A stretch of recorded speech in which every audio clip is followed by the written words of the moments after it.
Congressmember, thank you so much for being with us. Thanks for having me on again. You've been appointed to the bipartisan White House Coronavirus Advisory Council, which just held its first call on Thursday.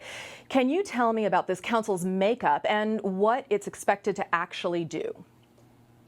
Well, it's a bipartisan council. It has about 10 House Democrats, 10 Senate Democrats, including Senator Durbin. We are providing advice about what we need to do to rebuild our economy. I emphasize 2 points. I emphasize that we need testing, massive testing, to be able to reopen our economy, and that we need critical investment in advanced manufacturing and the industries of the future. It's not acceptable that our country is so dependent on China and Germany and Ireland for critical medical equipment.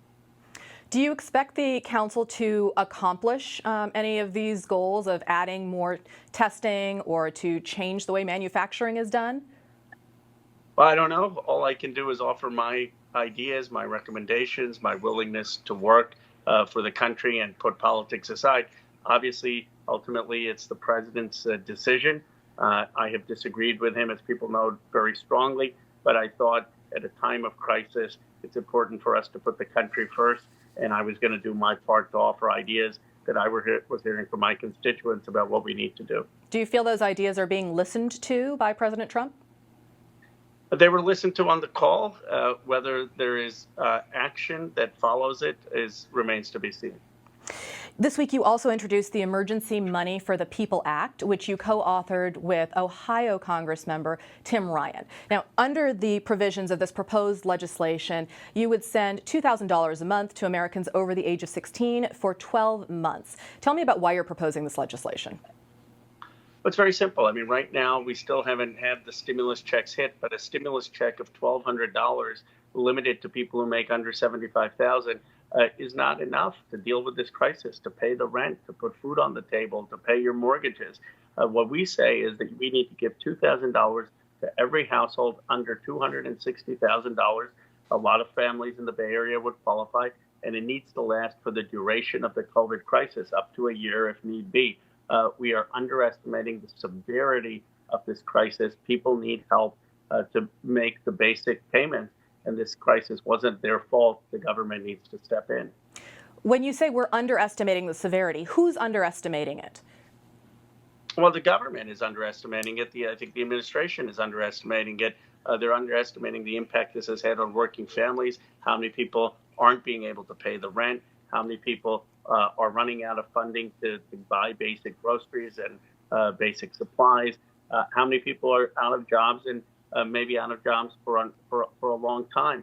I think the issue is that a one-time payment is not sufficient. You know, you've also talked about how this is a time when we really see people who might otherwise be more invisible rise up and be the heroes in our community. And we're talking about food service workers, we're talking about healthcare workers, the people who are keeping our lights on day to day. There are 60 million Americans who are still working. Can you tell me a little bit about how you're expecting this money to go out to them and who it will go to?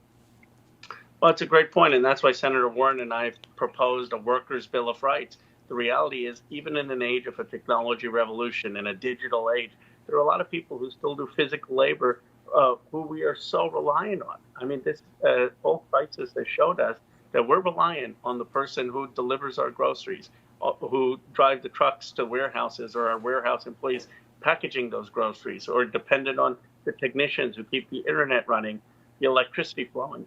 A lot of those people are contractors, not employees. They haven't been getting a fair wage. They haven't been getting benefits. They haven't been getting health care. It's time that our society, our country, provide them hazard pay, provide them health care, provide them with child care and the benefits they deserve. So I want to dive into that Essential Workers Bill of Rights that you and Senator Elizabeth Warren have put forward this week. In it, you highlight the need for health and safety precautions, but you also include more long-standing progressive goals, such as the need to protect collective bargaining units. Do you expect any action to come from this Bill of Rights, or is it perhaps a way of stating progressive values during this crisis? No, we need this to be part of the next stimulus bill, and Senator Warren and I are writing a letter to Speaker Pelosi. We're talking to her and other colleagues.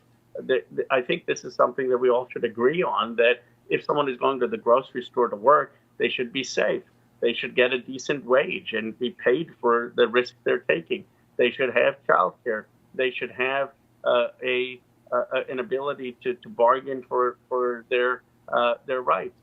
The point is that this would just be during the COVID crisis, so it's not a permanent change, but it is something that's needed. The government worked fairly quickly to pass the recent $2 trillion relief package, but lately there's been disagreement over a smaller sum, $250 billion, to go to small business owners. Are we seeing a breakdown in bipartisan action already? Well, we want to give the 250 to small business owners, but we are recognizing the problem. The problem was with the 350 billion. The first thing that happened is that the companies that had the best relationships with the banks, with Wells Fargo and others, got the money. And the mom and pop dry cleaner or restaurant who didn't have these relationships with the banks, they were left out. So what we're fighting for is to say, if we're going to have this 250 billion, how do we make sure that the businesses that need them the most are getting it, and not these businesses that are being funded by rich investors? Let's come back closer to home now. You represent California's 17th district, which includes Silicon Valley, San Jose. Tell us about the economic impact of the coronavirus on your district. Well, our district has been very hard hit, but I want to recognize Dr. Sarah Cody. I wrote an op-ed in the San Francisco Chronicle detailing how she, in the entire country, was ahead of the curve. She got the Santa Clara County and the 6 Bay Area counties to shelter in place on March 16th. That was 4 days before Governor Newsom. That was weeks before Andrew Cuomo. And as a result of her courageous action and decisive action, our death rates have been lower. Our coronavirus growth rates have been lower. She really deserves our thanks and our appreciation. But of course, our district has been hit. There are businesses that have been hit. There are restaurants, that are hotels, that are in the hospitality business.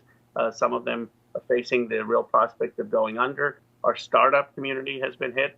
I worked very hard to make sure startups could qualify for the Paycheck Protection Program so they don't have to have layoffs. But the economic impact on many small businesses has been devastating.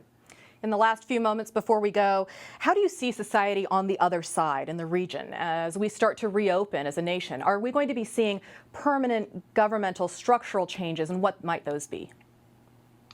I think we are all aware more of our vulnerability, both economically and to pandemics. And so my hope is after we emerge that we're going to have far more support for public health infrastructure. We're going to realize the need to cooperate with other nations to tackle things that are global problems, and that we are going to realize how vulnerable each of us are economically, and do more to provide people with a fair wage, with health care, with child care, with the basics that you need to live a decent life.